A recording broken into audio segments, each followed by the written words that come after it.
Nuse mwana. Ntabwo mperuka kubona abashyitsi se. Ntabwo nabonye uyu munsi se. Mushiki wawe ari yose? Nuse mwana.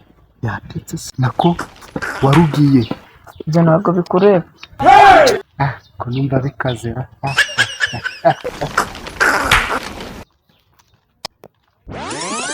Iya, nahageze ndaje.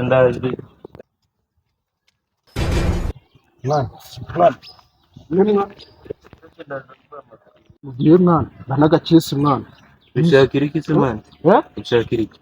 Nyine mwana umuntu abagomba kumenya naho mugiye. None se uvugize ikibazo ara mu nzira sinanakuvuganira mwana.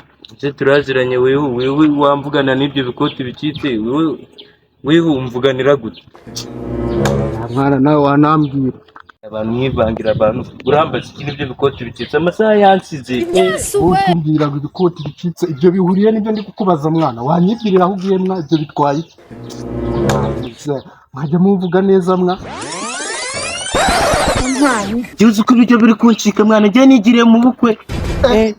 Se buryo ugiye mu bukwe? Ko kane. GCSE. Ngibaza impamvu uri kwanga ko tujyana buryo ugiye mu bukwe sha. Ntabwo ari ubukwe ariko njye nta nubwo najyana nawe usa gutya mwana.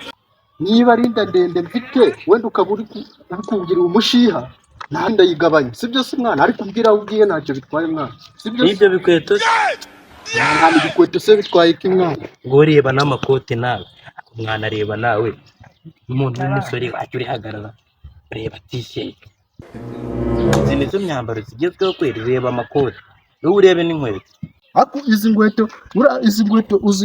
nkweto zuri gusuzugura buri urazizi wewe reba izo nkweto zawe uzigeranye n'izi zanjye uri kubona zihuriye izi nkweto tekereza inkweto yaje yudatarabaho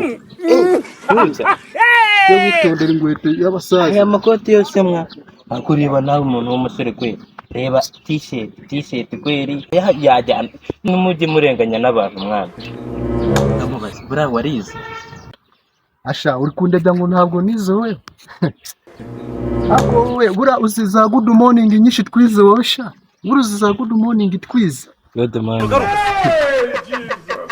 if you carry ibyo bisobanuye iki wowe urabizi mu kinyarwanda bivuze ngo iyo ukaze ubukaze urimo satani ntabwo ari gusa iyo ukaze ubukaze mwa reka ngwigishe n'akandi kantu hari igihe uba nk'umwarimu ugasanga hari icyana cyakumereye nabi kiri kugututiza kiri kukubwira ibigambo byinshi kigera ati toka we wende haye ariko igishoro kuvangamo ntabwo ngende umunyeshuri wawe ntabwo ndarangiza oya se kandi wewe gato kibwira ati we wende utero down aho ngaho kigata kigenda kikica icyo cyongereza se cyo urakizi cyane ubwo uri igicucu cy'ikigo giwanamenya n'ubwenge mwe urimo satani ntabwo ari gusa burya iyo ukare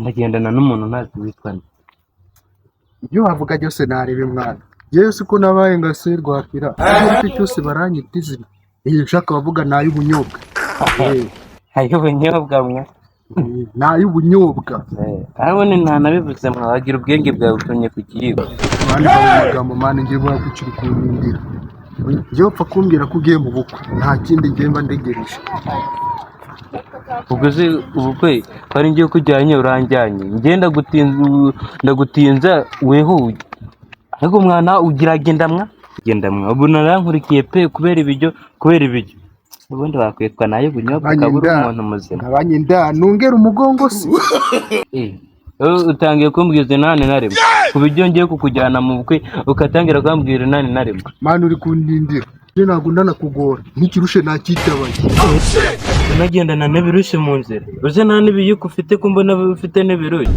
cyaweho wanansetse mwana sha wamfasha mwisi ko mwijuru nzigwariza mwana sha mwana niyo nakumba n'amasafiriya mwana byaba bihagije naragiye koko